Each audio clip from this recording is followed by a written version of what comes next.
விஜயகாந்த் தான் நான் எப்பவுமே அப்படி கூப்பிடுவேன் விஜயமானே. இந்த தம்பியும் சொல்கிறேன் நான். எனக்கு மகன் மாதிரி சேர்க்குறேன்.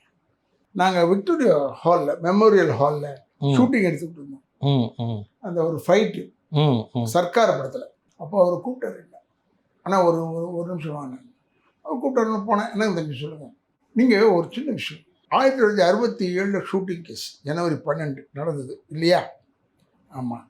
அந்த நடந்து உங்களுக்கு எப்போ தெரிஞ்சது? சாயந்தரம் தெரிஞ்சிருக்கும். ஆமாம். அந்த சாயந்தரம் தெரியும் போது உங்கள் ஃபீலிங்ஸ்லாம் என்னவா இருந்ததுன்னு கேட்டேன். மற்றவங்க யாருமே கேட்கல சார். அசந்துட்டேன் நான். ஓ இது ஒன்று இருக்கோ, எங்களுக்கு அது ஃபீலிங்லாம் ஒன்றும் பெருசாக இல்லை.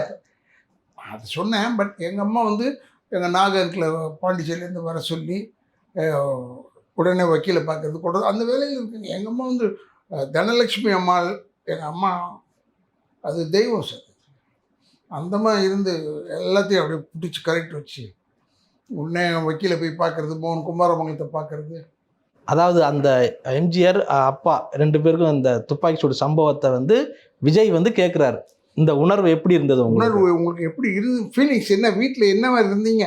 நான் அப்போ என்ன நினச்சேன்னா, அடுத்த நாள் ஒருவேளை இவர் ஏதோ சீன் வைப்பார் போல இருக்குது, என்ன மாதிரி ஃபீலிங்கில் இருக்கீங்கன்னு தெரிஞ்சுட்டு அவர் வைப்பாரோன்னு நினச்சிக்கிட்டு இருந்தேன். பட் அதனால இல்லை அவர். பட் ஏன்னா அவர் கேட்ட கேள்வி வாஸ் பிரில்லியன்ட் கொஸ்டின்.